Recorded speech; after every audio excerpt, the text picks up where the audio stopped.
Well, what we're looking at is a slide from a Hitler Youth film strip that was supposed to educate German youth about Jews in Germany.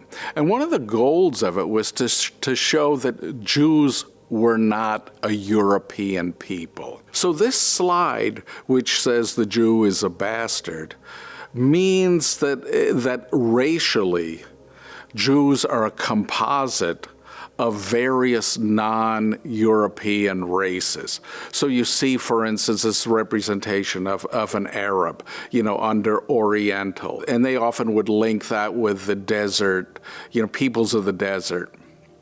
And then you have, for instance, also the reference that Jews are also composed of Negroid or black blood from sub-Saharan Africa, and that they're also composed of Near Eastern, which included those, for instance, from Asia Minor, Turkey, Iran, and the Caucasus. So Georgia, Armenia, etc., were all considered as this Near Eastern race.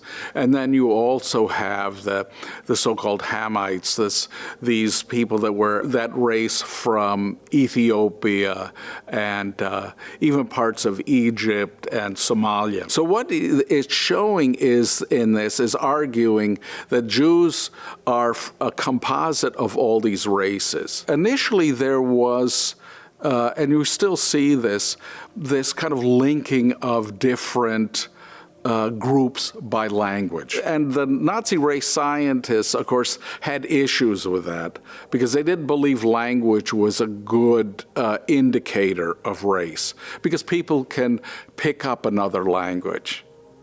Right, they would argue that, like in Iran, for instance, that what they would say is the Indo-Germanic ruling class got submerged as a result of Muslim conquests, that society diminished, but those new peoples adopted Persian. And so they had issues with language and said, no, we have to look at race, which is biologically determined.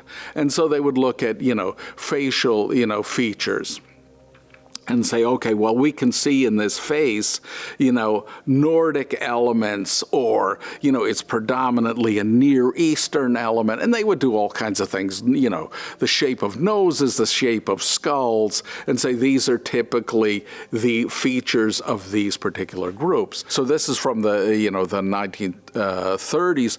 But these kind of slides or these kind of arguments, were found in all kinds of Nazi and German eugenics and race hygiene textbooks.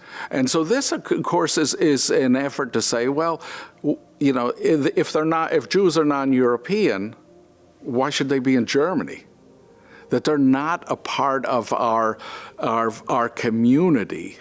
They're outside it, so they shouldn't be here. And so this kind of propaganda serves to justify first the forced mass emigration of Jews from Germany, and also, to the notion of that you have to move them out, whether that's through expulsions or something else, because they are non-European, they don't belong there, and you shouldn't encourage any type of intermarriage or interbreeding. But I think that they went further in their descriptions of the Jews, because they made Jews into this kind of threatening, devious criminal race. In this Nazi ideology, the Jews were embodiment of evil, that Jews were criminal by nature, that Jews, wanted only to intermingle with themselves or intermarry with themselves. And yet at the same time, they would say, well, the Jews also want to corrupt other peoples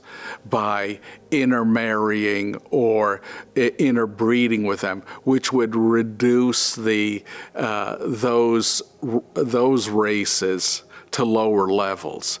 So the Jews were presented as a political threat, an economic threat, a racial threat, and of course in the war, an existential threat to Germany's survival.